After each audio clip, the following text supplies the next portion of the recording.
Hello, great everybody. Today I am so honored to be here with one of my biggest mentors and inspirations. That when I started in real estate back in '87, I was fortunate to work in a real estate company with women that were the most inspiring, determined, and motivational, helping younger real estate agents break into the industry. And all these years, I've always remembered her. I remember her stories, and her name is Donna Viking, and she is actually still a real estate broker, Donna Viking at Global Luxury in Kailua, Hawaii, and Coldwell Banker.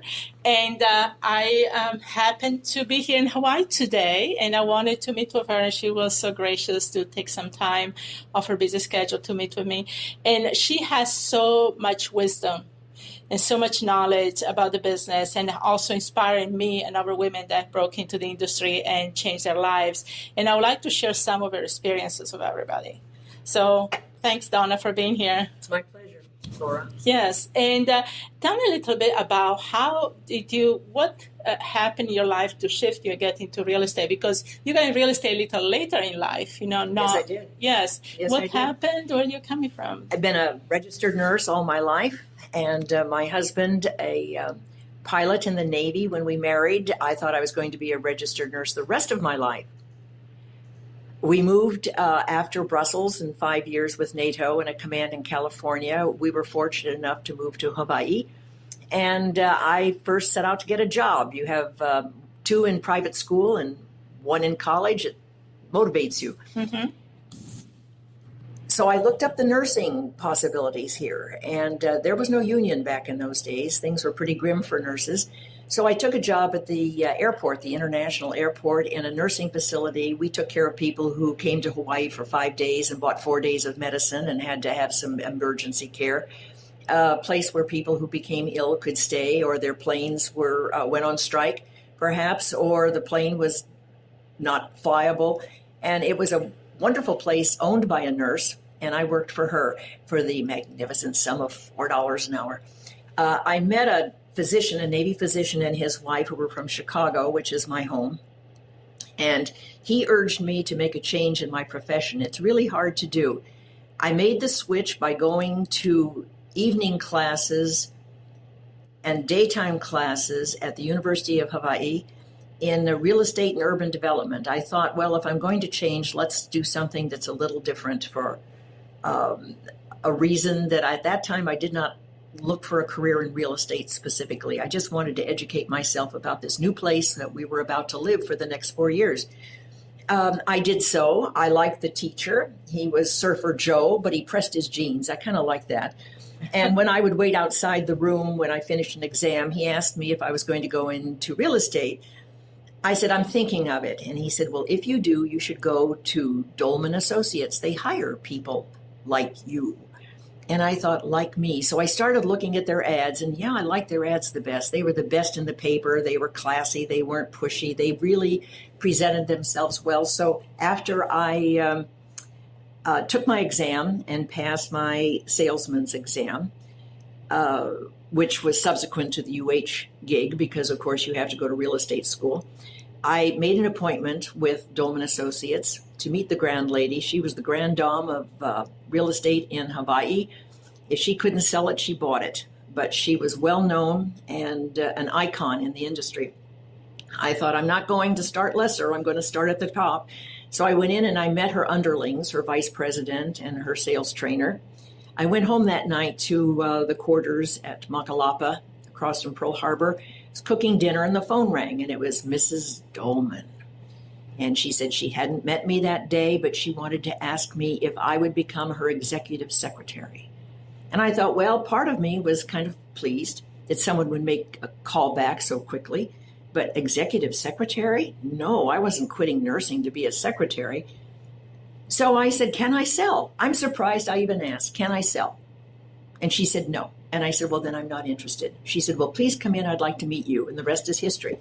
We got along. She was from Kansas. She came from a family of 8, hardworking, single mom after dad abandoned them, I guess. And she ended up at Stanford and became a transplant to Hawaii because we had a territorial health in those days. They weren't a state.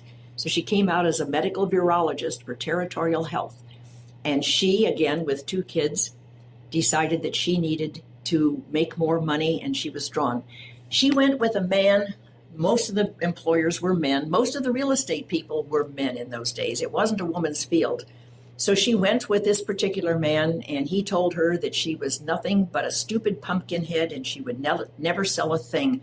I always liked that. I bought her an animated pumpkin one time. It was a netsuke, a Japanese netsuke, quite lovely, and as an honorarium for her birthday. And the fact that this man called her a pumpkin head, and he was no longer in business, and she was the queen of real estate in Honolulu. Don't you love that? So starting out, you take your courses, you learn, and you have a sales trainer that teaches you how to essentially stand up, shake hands, and say, how do you do? At least that was my feeling, but I already knew, so it wasn't hard. I remember when I sat for people, they wanted me because I could sit your open house and I could sell it.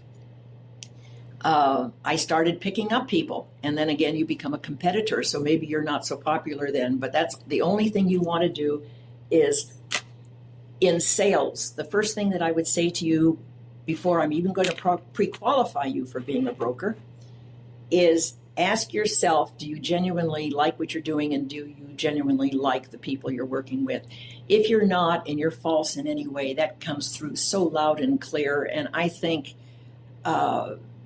if you're not genuine and you're not interested in helping people, and that sounds so cliche and so, I don't know, Pollyanna, but I don't mean it that way.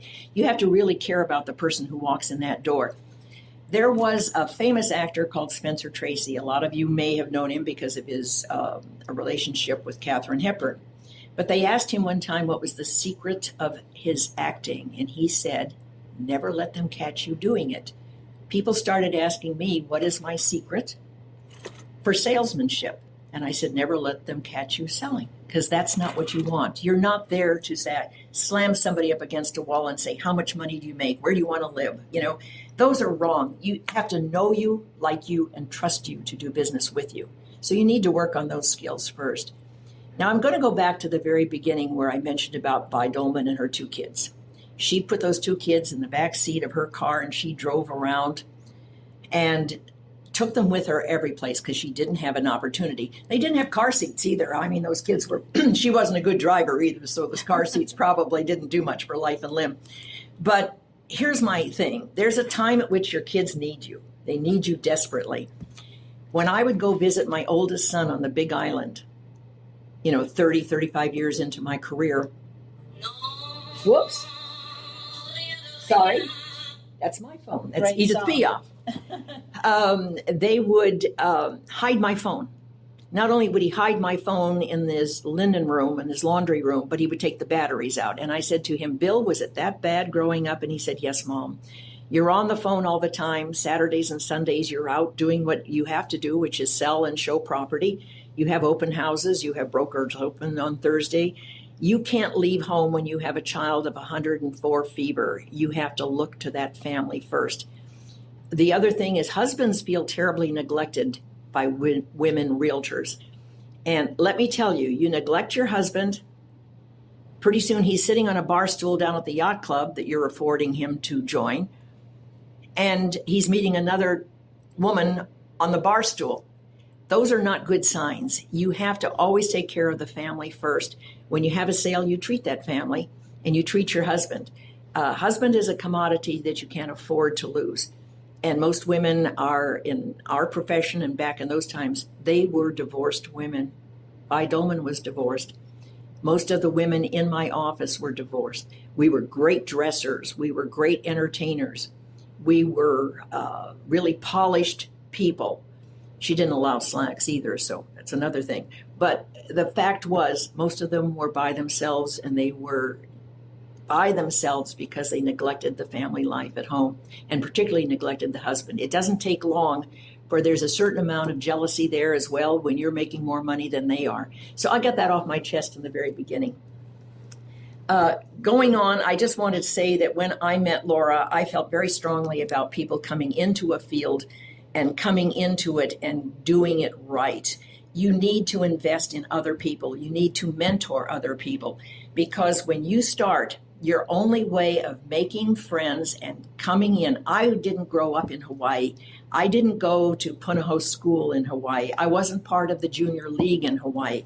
I had come after so many years living in Japan, Europe, Greece, Italy, Sicily. I had polish, but I didn't know people. I'm on a military housing base, for upper officers, but nevertheless, you can't turn around and sell to your husband's friends and where he works. I've always avoided that as much as possible. When they find out that you're really good, they'll come to you, but don't make them feel guilty because they haven't hired you. Sometimes that's a conflict of interest anyway. I just want to say that when the time is ripe, you will know, but you can protect yourself by going in and not knowing anybody, by, if you're in that town for a long time, be known for doing good deeds, be known for being generous with your time, with your talents. People know your name then when you go into real estate, and it's a lot easier than it was for me moving cold to a large city where I had never lived before. The good deeds you do should be motivated by your desire to help people, not to get your name in the paper and use it as a tool. People see through that. I guess I'm very conscious of it because I personally dislike it.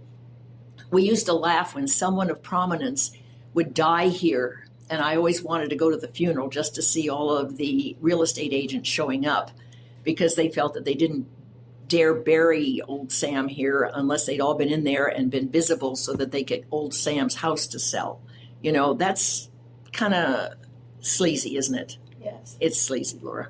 Yeah, I remember like what you said, as far as not being salesy, that for you, first of all, the passion about real estate, is something that you and Vi Dolman taught me about, really loving the business, loving being out there of service, not only to obviously clients, but also to other new agents, people like me that 23 years old wanted to break into the industry.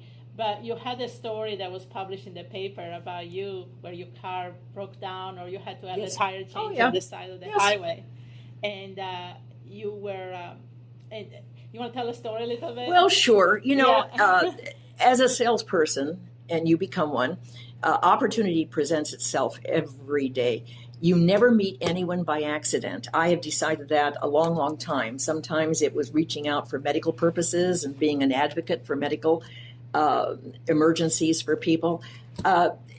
Always examine the fact why you met somebody. It was an opportunity to create a friendship. The return isn't immediate.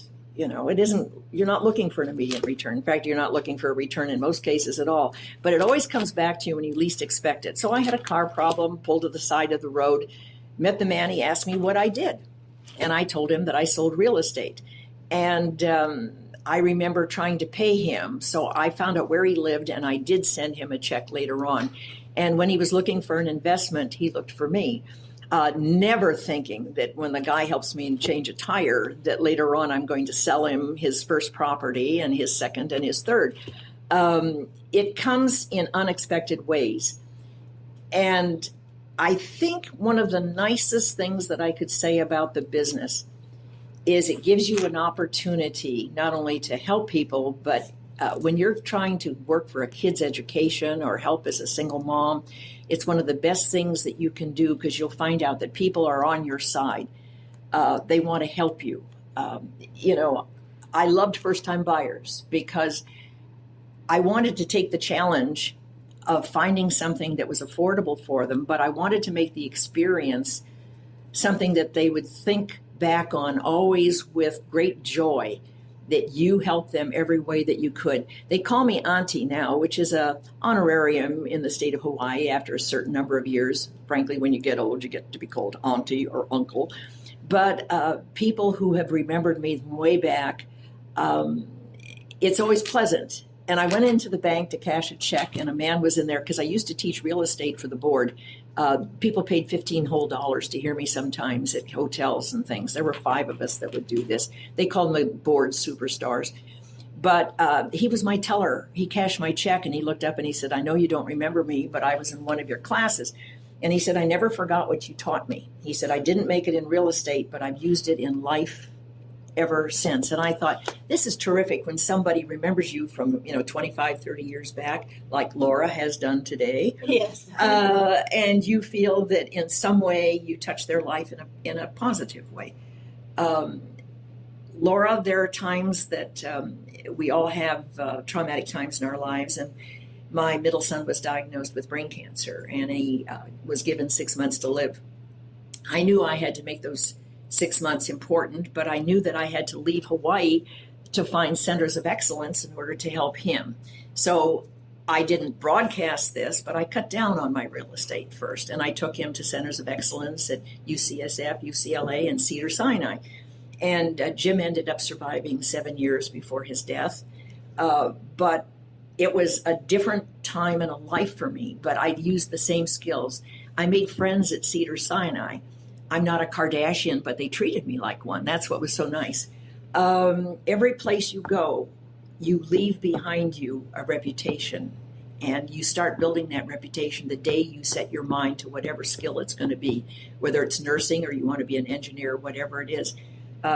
You don't leave people tumbling in the weeds behind you. I don't know how to explain that any other way, but my biggest problem was I got too busy with too much, and I didn't get those Christmas cards out, and I didn't do those things. I found that I couldn't divide myself into all of those pies, but I was meeting new people every time. Never missed an opportunity to do an open house. People called for rentals. We don't make money off rentals, but I would take them out and show that to them. First thing you learn is they don't worry about your schedule, and they don't show up, and they stand you up. So you're self-taught. You say, okay, next time you want to see this rental, you call me when you're leaving town. Then I will go out there. Otherwise, I'm not going to do it. You learn a lot of stuff the hard way. But work for the senior agents. If they need help doing something, offer to help them. Don't ask for compensation for everything you do. Those people you meet on the way up, you meet on the way down. Right. And they'll remember you for what you were, say, at that time. Now, practical things. How do you pick a company? You go and interview a lot of companies. You are not going to be a fast Eddie if you're in this business for a long period of time. You want to have a place that actually cares about the agents. I used to joke with Mrs. Dolman, it's like running a house of ill repute to have all these female agents. We had a couple men, they don't stay long, but we had a couple men. But for the most part, it was a woman's company. But we were called the Dolman Dollies. I'm also putting that in there because we all had to dress well. Yes. If Vi Dolman came to your open house on Sunday and you were barefoot at the door, because in Hawaii customarily remove your footwear, she'd look you up and down and go, luau feet, and walk past you. You heard on Monday morning that she wanted you wearing stockings at that door and always looking good. You never know when you meet a client. If you're in Safeway and you're picking over the lettuce group and you've put on your oldest schmata in the entire universe, that's when you're going to meet the client of your life across the thing when you least expect it, and the person you wanted to maybe impress the most, and there you are. So again, never take a second chance to make a first impression. Those are all things that people who on the circuit and sell their little, they used to be cartridges and the tapes. Everybody comes through town. I went to every dog and pony show from everybody who was wearing white shoes and a white belt and selling their tapes and things. And I began to wonder, there's no rehearsed dialogue for real estate. There's no thing that you try to memorize. Well, she says that, if you like this house, you shouldn't do that. No, don't memorize your dialogue. If you can't be sincere and think up what you want to say that is going to convince that client that they should use you as their broker, work on your skills somehow. Do something. Go to Toastmasters. Learn to talk to people. Yeah, and that's what I always say. Is like, because people ask me all the time, do you have a script? And I was like, no, you don't have a script, because you're there, even with investment real estate, you're there to solve somebody's problem. You're going to go in the house, sit at the kitchen table and listen to their story. And and the empathy will come through. People understand if you're there really to help them or if you're just looking for yourself. And so I tell people, you might have sold 100 houses last year, made all this money, but never show up like you have. Show humble. And even if you have 30 years in the business, like now I never use big words or anything like that. You want to be humble, and that's why it's going to make a difference than anybody else. Because I said, you don't have competition. There is only one like you. There is only one like Donna. There is only one like Laura, and people are going to pick up on that. So, I would like to ask you, what are 3 recommendations you make for any woman that want to start into the business, knowing what you know today? Have a stable home life. Don't switch to this because you need to get out of the house. I started with a 2-door Volvo, mustard yellow. Oh, God. And the first person I took out in that car was a very famous writer of medical mysteries. If I mention his name, you would know. Sorry. And his new wife, they were staying at the Royal Hawaiian, which is a very elite hotel out here. And I pulled up in my little mustard yellow 2-door car. And the wife had to sit in the back seat. He sat in the front seat. She had a diamond the size of an ice rink. She was unimpressed because I didn't have a limo to take her around in. But, I found out that I didn't let him know that I recognized him. He called and I had floor duty, but I didn't let him know that I knew who he was and this famous author of medical mysteries. But before I took them back to the hotel, and I gave him a lot of information, but I was probably too green for him at that time. And frankly, I don't think he bought anything. But when I took him back to his hotel, I said, when you write, do you have a schedule? Do you get up in the morning and work from 8 till 12, or do you have a set time, or do you wait until the muse hits you? I was interested in everybody I worked with. I wanted to have them, number one, talk to me, do more listening than talking. Secondly, I wanted to pick up something from everybody with whom I worked. I wanted to find out what made them tick, or did they have a thought that maybe I could use myself that would improve me and my abilities, or be truly interested in them. When I asked the question how disciplined he was in his writing, was because I had been a fan of his books for years. But I didn't gush over him. I didn't tell him I recognized him. It wasn't until we were almost back at the hotel that I asked him if he was a disciplined writer, because I wanted to know. You need to be a disciplined broker. And if you've got a lot going on in you, it's flying at you at every direction in the world, it's hard for you to keep on track with what you intend to do. People want you to concentrate in and fully committed to them. They don't want to know that you have to go to the dentist. They don't want to know that you have a cold and that you don't feel well. They don't want to care if you need a haircut or your manicure done. They want to know that you're available to them 24/7. And it's hard to do that. It's very, very hard to do that because you're like a piece of pie that's being just taken in all many pieces, and there's everybody wanting your time and your commitment. You've got to make sure that you still set aside part for your personal, part for your business. But when you begin, there's no personal. It's all business. Are you able to do that? That's the first thing. The second thing, are you financially stable enough? Because the fees to get into real estate are high. The education is expensive. The continuing education is expensive.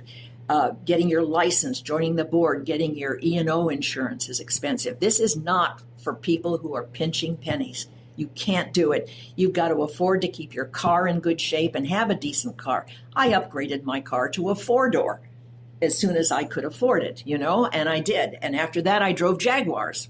And I was known, everybody in town waved to me because there I was with this overpriced car that was in the shop all the time. But boy, they knew you had a personalized plate, right? You have an identity sometimes, and with the people you're working with. Now, I sold to my roofer. My roofer is an ordinary guy, has the language that doesn't get refined, and sometimes I had his 3 kids in the back seat with me when I took Herbie out. But Herbie knew that I cared about him, and I wanted him to have a great house, and that I cared for him. But I genuinely did, and he knew it. So I work with a Herbie, and I work with a guy who's got the $30 million house.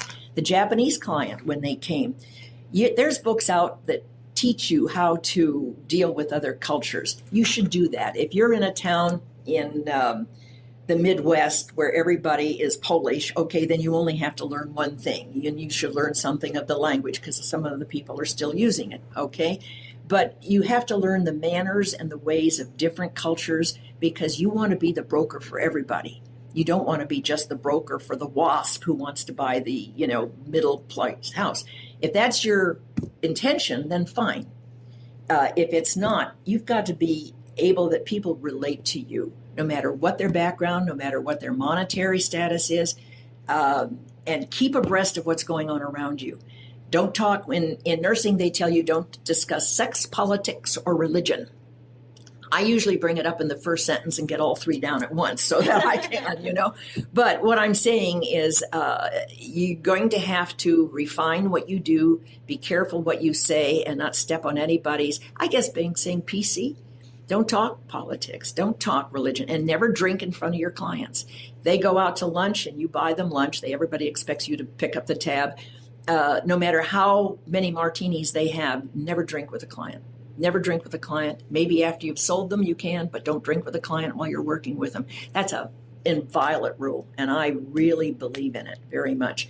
Don't dress seductively. If you're a woman, some guy may want to sit in the front seat with you while you drive him around looking at property while his wife is in the back seat. But I can tell you after the third time where he starts panting because you're showing your knees, she's moving on to another agent. Right. You're selling real estate. Be professional at all costs and at all times. But I always tell you, be abreast of what's going on around you, what politics are going on. You have to know. There was a big ad in the paper, it was an article in the paper this week. One of the large firms here in Hawaii is being sued. And it's a massive suit. They sold a house for $2.3 million and asked the man to honor the short-term rentals for until November, closing in June. Well, if you are not on reading the paper and are interested in what's going on around you, short-term rentals right now in Hawaii to unlicensed properties owners, they're doing away with it. You can't do short-term rentals in certain neighborhoods unless you have a license for short-term, and there's certain areas you can't do it. Well, no one told that to him. And it's been in the papers all the time. You've got to be aware of what's going on with your legislature. So they sell this house, this $2.3 million house, with the idea that he's going to honor the present owner's short-term rentals. They're illegal now there.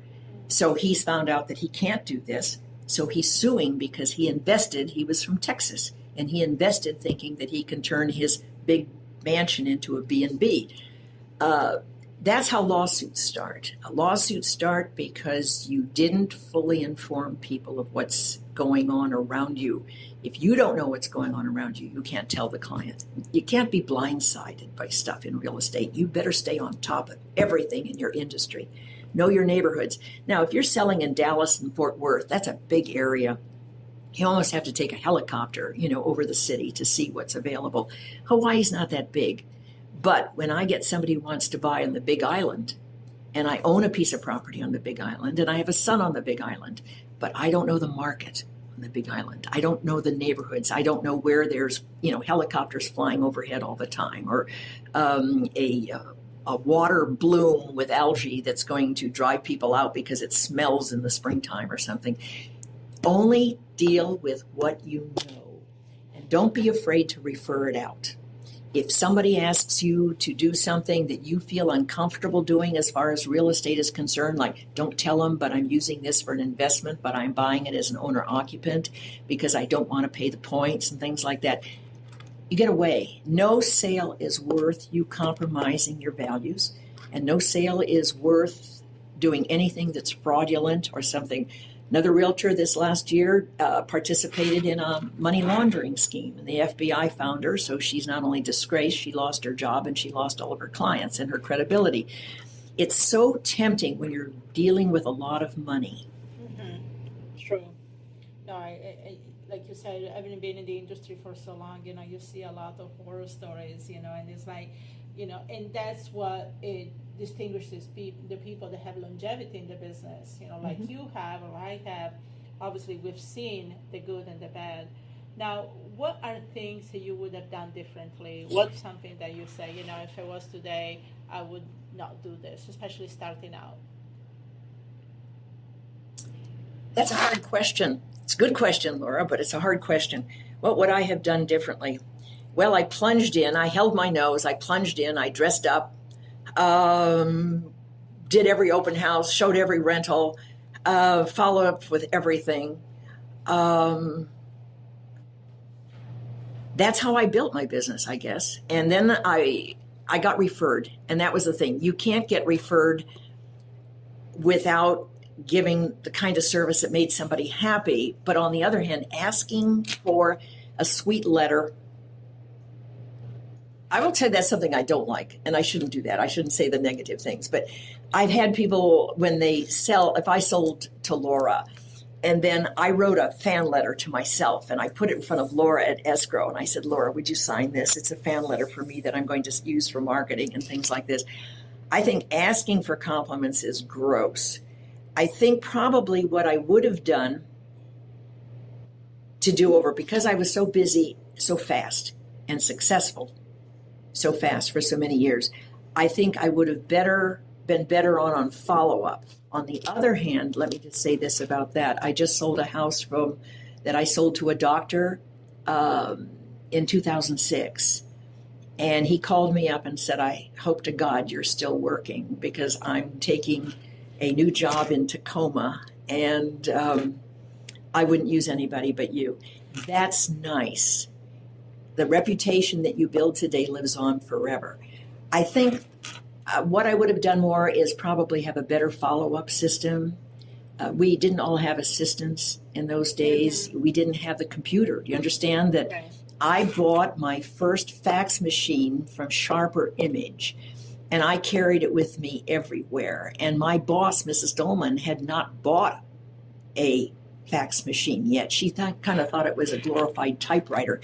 And I was working with clients. This is in the 80s, early 80s. I was working with a lot of clients in Hong Kong, because I had met one and I gave good service. They introduced me to somebody else, and introduced me to somebody else. And I actually went to Hong Kong twice and stayed with them. So what I'm saying to you is, when it starts to grow and it gets beyond what you can handle, hire somebody. People wanted me personally to do everything. They don't like an assistant in many cases. And then you start to distance yourself, and you say, I'll have my assistant call you, or my assistant will set up the appointment. When you start talking too much about your assistant, you kind of make them lose the track that you are the star of their universe and you are the apple of their eye. They say, well, why do I need her? I can just find somebody with an assistant or do this on computer now. I would say that is the biggest thing that you should not do, is fail to personalize your service. Don't brag too much about yourself, because people kind of get tired of hearing somebody patting themselves on their back all the time. But it gets around that you are the person to go to. But when you start getting 5 assistants, I worked with a lady in Florida, and then it started, I've got some properties down there, and it's not turned out well for me because the managers are not available. But as she has grown, she becomes more canned, her presentation.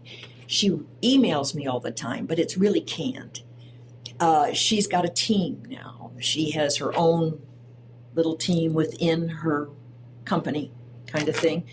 But I've lost contact with her, and I don't pick up the phone and call her anymore, because she has gone to the team method so vigorously that that's not the lady I met and knew, and I want the lady I met and knew. Right. I think that people want the person that they started out with, and they like the person that they say, Donna, you haven't changed. Well, yeah, in 40 years, you bet I have. But the point is, they want to know, am I still interested in their kids, their dogs?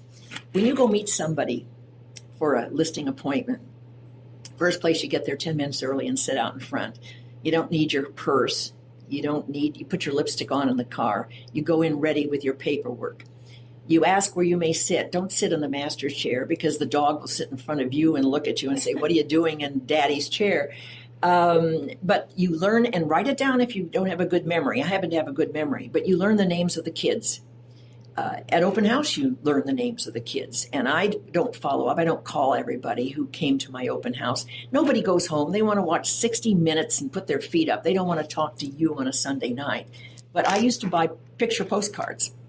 Remember I told you about selling, don't let them catch you doing it? Right. I used to buy picture postcards, and I would take them to the open house. And when the people left, and if I had their name, I wrote the picture postcard and say, I enjoyed meeting you, John and Sally, and your two kids, Ginger and Joel.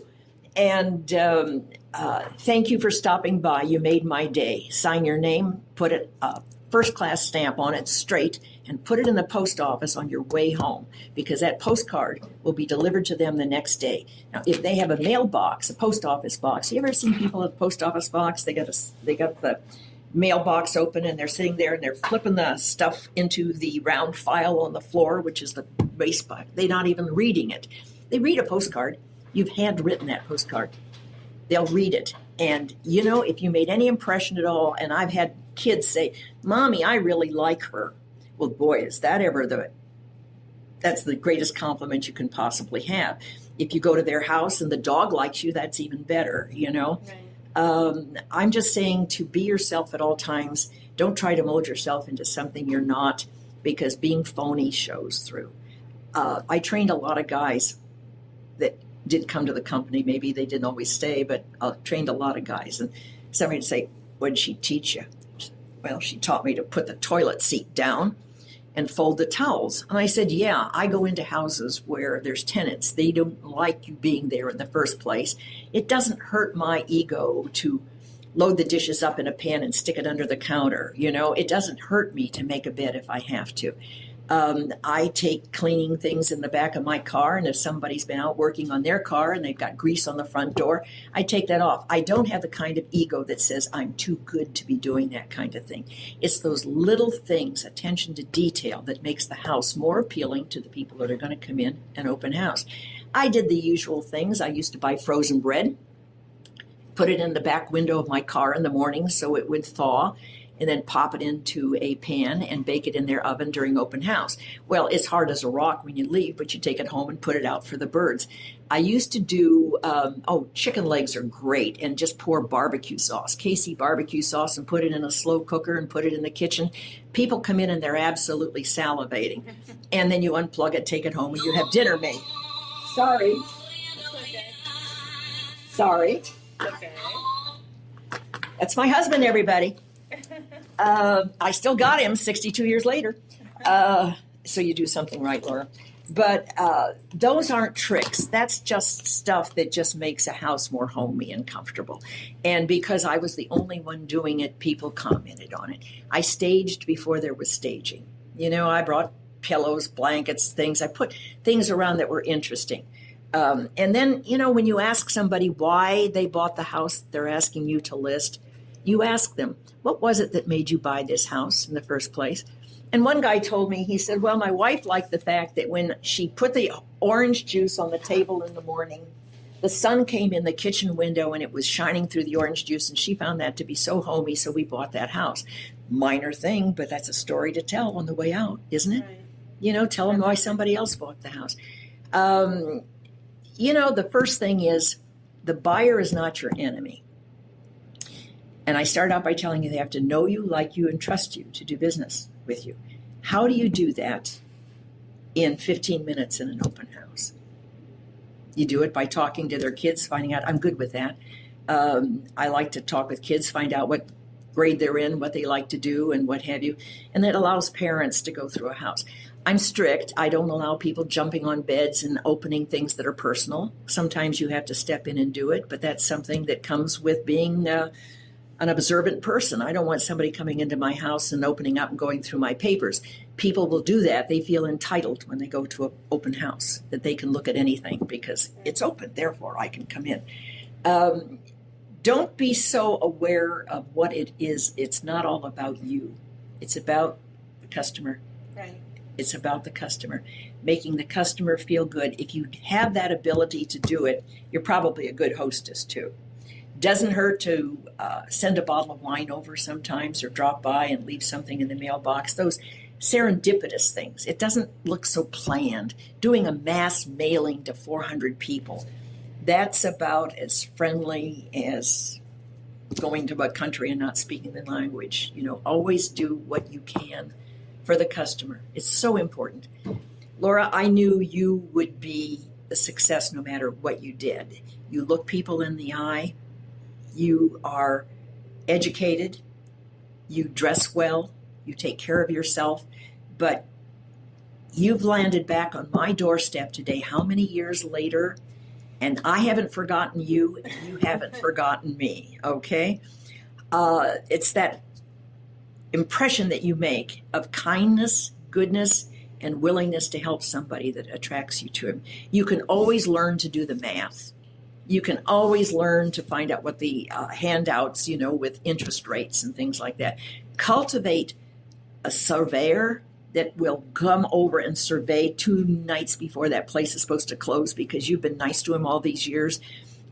Termite guy, get a good termite guy that you trust because you may need him but treat these guys really well. You are not a success without having a good escrow officer. Be loyal. Be loyal to people. They'll be loyal to you. You have your team, but they're not on your team as far as, on paper where people think that you've pulled it back and you've got your team handling it.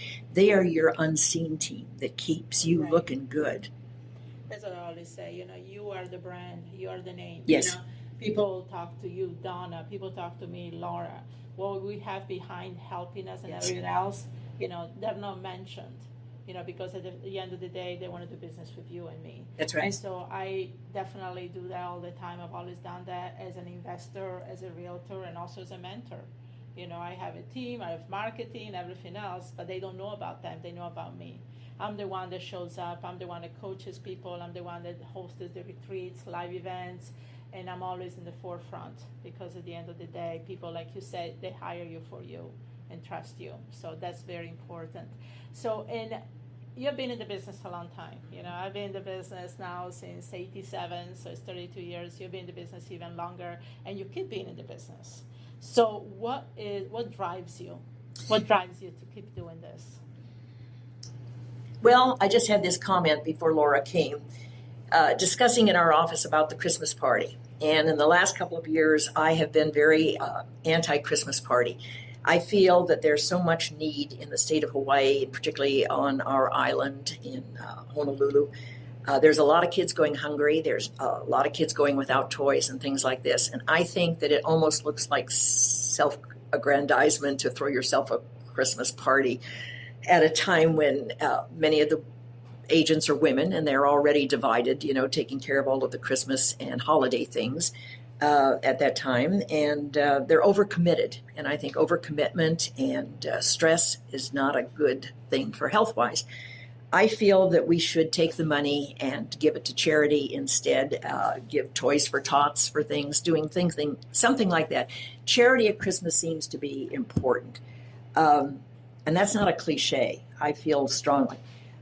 I still want to become involved because I was so invigorated by, it's not the monetary return, it never was. The first day I went into that file drawer and I sold a house for $400,000 in a neighborhood that is now $4 million, I was absolutely aghast because at $4 an hour, my first job here, it would have taken me, how many years to make $8,000 that I made in that commission? I'd never seen a check that big, honestly.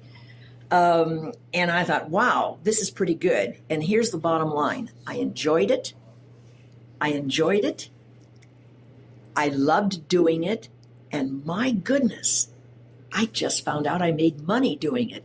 If you can make money doing what you absolutely love, then I encourage you to do it. When it becomes drudge and you hate it, then you need to find a different occupation or something like this. What drives me now is I want to take care of the people I took care of a long time ago. I want them to remember me as this doctor just did, and they want to call me up because they say, Donna, you always made it so easy for me. I relax. Now, do I spend money? You bet. I'm doing my taxes now, and I'm getting at the end, and I'm going, oh, my God, did I spend that much on that listing? But it was a woman who's now a widow, sold him the house for $700,000 in 1996. I just turned around and sold it for $1,775,000 last November. Okay, but I took care of her bills. She lives in Hong Kong now with her children as a widow. She needed a lot of help, and I stepped in and did for her, and she gave me power of attorney. You would be surprised how many powers of attorney I have had over the years. My boss went nuts. Vi Dolman said, "Oh my God." She says, "This is terrible. You're putting me." I said, "Vi, only if I do something wrong." And I've never done anything wrong. To be the recipient of people's powers of attorney is better than any praise they can give you, because they really trust you under those circumstances. But I take over and I do everything for them. I would chew their food for them. They don't have to worry about a thing. I pay for the appraisal because I want an appraisal going in so they don't have a dream because their banker, their mother-in-law, or some neighbor says, "Well, you ought to get this for your house." They're not professionals. We are. If you go in with overpriced, you will work for free for a year, and then some other broker will come in and take your listing because you couldn't sell it in a year. So you ask yourself if that is what you want out of life. You can't spend it if you don't earn it. But when you get into the stage where you can, be more generous with your time, your money, and particularly everybody who writes me signs love. And I think that's kind of cool. You know, the Japanese told me they didn't have a word for love, but this one high owner of a company used to sign his things to me, "Love Munechka," which was really nice because I changed the way he thought that business should be. We're working with an American woman. I opened the doors for him. You bet I did. I used to feel so repressed at the end of the day. I wanted to scream because I was in such proper mode all day long. But I changed the way he thinks about American women in business. I already knew how he thought as a Japanese man because I lived there, but I also read up on it. I know what's polite. I know what's expected to me. I know that I had an Arab client who still exists in Dammam. And I had political talk with him. I sold a house in his neighborhood, and he used to come over every Sunday, and we would argue about the Quran, but in a nice way. I never, insulted him. So he asked me to sell his house, which I thought was cool.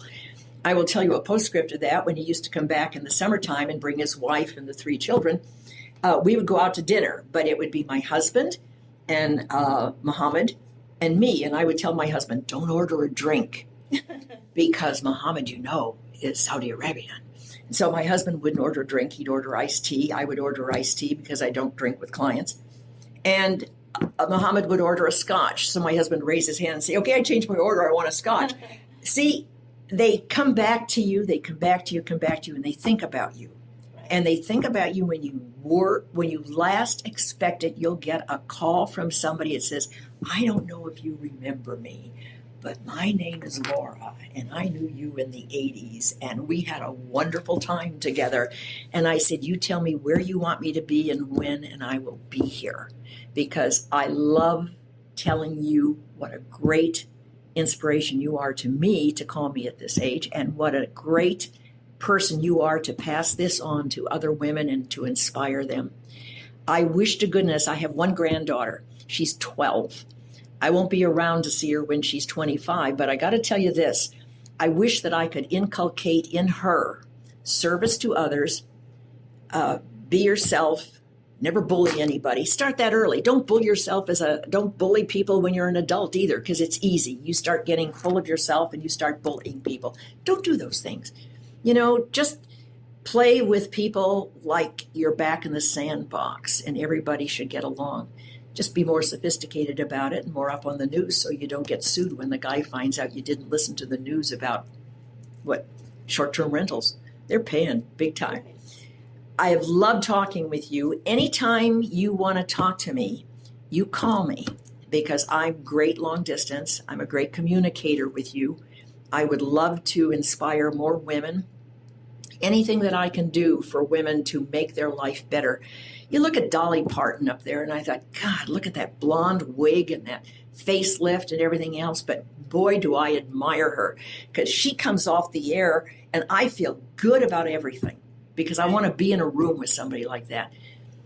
And I would say the last thing, don't be around people that drag you down. If anybody's negative about you, about your going into business, about your prospects for success, cut them out of your life. You can't do that. If you run with a crowd at your new brokerage, don't go out with a group of 10 people, because all they want to do is go to lunch. They want to see the listings and then go to lunch. They're more about lunch than they are about learning the market, learning the territory. Learn to be a loner. You can't always reach out. There are times when you need advice and you have a person that you can go to for advice in real estate, because you don't want to be in harm's way or do anything bad for anybody. But be a loner, because this is a loner business. You're building your own business. Right, and it's all I always tell people, you have somebody that you can trust is only yourself. Yes. Go with your gut feeling. You know so much more than you think, and it's being a woman, that's a part about women, we're very intuitive. And so trust ourselves is one of the biggest things I've learned over the years. That so in the beginning, I've listened to a lot of people, and not a lot of people were doing my best interest, they're doing theirs. But when I start listening to my gut feeling, that's when I really start being successful. So I really want to thank, one of the things I always say to everybody, find somebody to look up to in the beginning and follow in their footsteps. Find somebody that has done what you want to do and follow in their footsteps. And that's what I've done with you and Vi. You have inspired me in every single way. And then I took what I learned from being just a few years with you, from 87 to 91. And then when I moved the rest of my career, I've always done very well because I've always gone back to what I learned from you. So thanks again for being such a great mentor. You are a beautiful woman, inside and out. Thank you. It shines through you, and when you meet people, people can't resist you, Laura. They know that you've got your best interests. They know that you're going to do right by them. They know that you're caring. You can't paint that on somebody. You can't pretend. Somebody who walks out and has a different personality in the car and a different personality here, how can they live with that many different personalities? You got to dig down, find out what you are actually worth as a person, and then that's what people look to for you. Thank you. I'm so happy that you're the success you are, and I can't take claim for it, but I will tell you this. Anything you need from me, you stay in touch. I will, definitely. Don't make it long time again. No, I won't. Okay. I won't. I love you. I love you too. And Thanks warmest aloha. Warmest aloha to you. Bye-bye. Bye. Anything you need to